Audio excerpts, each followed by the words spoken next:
Today on Rosh Chodesh Adar, we're going to take a break from our regular Divrei Torah in the Parashat HaShavua and begin to study Megillat Esther from now until Purim to get ready for Purim by understanding some of the key themes and ideas found within the Megillah. The Mishnah, Masechet Megillah, in the second parak, the third Mishnah, teaches of a debate that ensued between the great Tanaim from where we need to begin to read the Megillah in order to fulfill the mitzvah. Rabbi Meir was of the opinion that we needed to recite Kula, all of the Megillah, whereas Rabbi Yehuda said, no, we can begin to start the story from the story of the Jewish people, from the second chapter, Me'ish Yehudi, where we begin to tell the story of Mordechai and Esther. Rabbi Yossi disagreed and he said, no, the first and second chapters are not necessary in order to fulfill the mitzvah, but rather the mitzvah can be fulfilled if we start from the third chapter, where we begin to tell the story of the threat of Haman, and where we begin to see the direct salvation of the Jewish people. Ultimately, we know that we paskin according to Rabbi Meir that we need to read the entire story. But what is it about this first chapter that makes it so very important to our understanding of the Megillah itself? After all, the first chapter is a story of Achashverosh's feast for 180 days, and then for another 7 days, and ultimately the story of Vashti being invited, being deposed, and according to most opinions, being killed for refusing to appear before the king. What is it about that debased and terrible feast that adds to our understanding? And I'd suggest today that there are a number of key messages. The first is we need to remember, as Chazal taught, that this was a feast that celebrated Achashverosh's rule over the entire world, but not just his rule over the entire world, his success against God, because he had calculated that the 70 years of exile had now passed, and that the Jewish people would not be brought back to Eretz Yisrael, that he had succeeded to outsmart and outwit HaKadosh Baruch Hu's promises. And therefore, at this meal, he brought out the finery not only of his kingdom, but also the captured vessels from the Beit HaMikdash itself.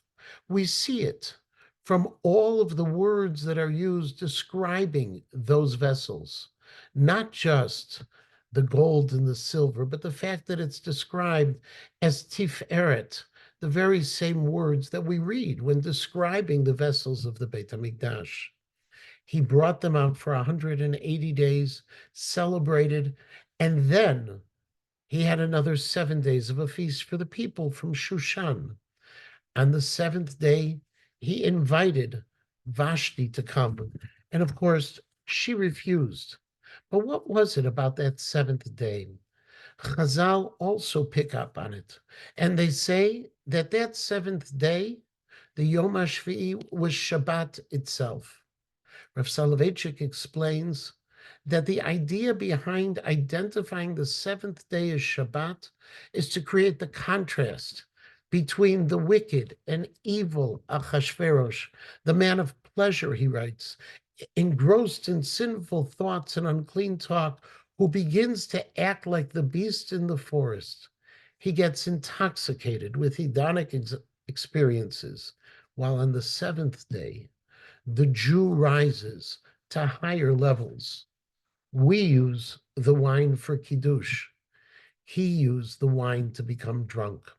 The seventh day of that feast teaches us how debased Achashverosh was, which is also perhaps part of the story. Because once we understand how bad things really were in Persia, how despicable they were, and how terrible that society was, we also understand the risks that would ultimately be taken by Mordechai and Esther. We understand the power that Achashverosh tried to exert over Vashti and what happened. not only to Vashti when she refused, but to 6 of the 7 advisors who had agreed with the king and who the king had turned on. In fact, some suggest that that's the very reason why Mordecai and Esther were in such danger. Because not only would they ultimately face the decrees of Haman, but they were unsure if those decrees of Haman would be able to be violated and that the destruction of the Jews would come even faster, because this was a king who could change his mind in a moment and do the worst possible things to those who opposed him, and then do the worst possible things to even those who agreed with him.